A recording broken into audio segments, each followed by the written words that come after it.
ఇటీవల ఉమ్మడి వరంగల్ జిల్లాలో పులి సంచారం కలకలం రేపింది. తాజాగా మహబూబాబాద్ జిల్లా కొత్తగూడెం మండలంలోని రాంపూర్ అటవీ ప్రాంతంలో పులి అడుగుల ఆనవాళ్లను గుర్తించారు.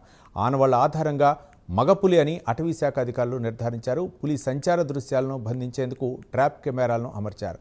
ప్రస్తుతం పులి రాంపురం, ముస్మి, లడాయిగడ్డ గ్రామాల వైపు అటవీ ప్రాంతాల్లో ఉన్నట్లు అనుమానిస్తున్నారు. కొత్తగూడ రేంజ్ పరిధిలోని అధికార బృందాలు పులి ఆచూకీ కోసం విస్తృతంగా గాలింపు చర్యలు చేపట్టారు.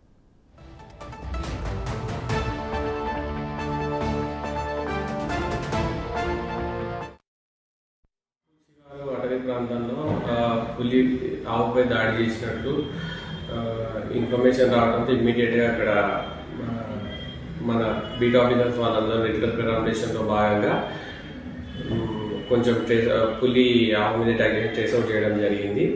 సో రాంపూర్, ససన్పల్లి అండ్ పునుగొండ్ల, ఒటాయి విలేజెస్, కన్నగాడి విలేజెస్ అందరూ కొంత ఒక 1 వీక్ 10 డేస్ వరకు వాళ్ళ పశువులు అడవిలోకి తీసుకెళ్లకుండా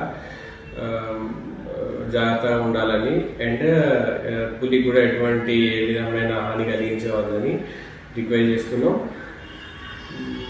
ఏమైనా ఇన్ఫర్మేషన్ ఉంటే ఇమీడియట్గా మీడియా ద్వారా పబ్లిక్కి తెలియజేస్తాం. రాంపూర్ శివారు అటవీ ప్రాంతంలో పులి ఆవుపై దాడి చేసినట్టు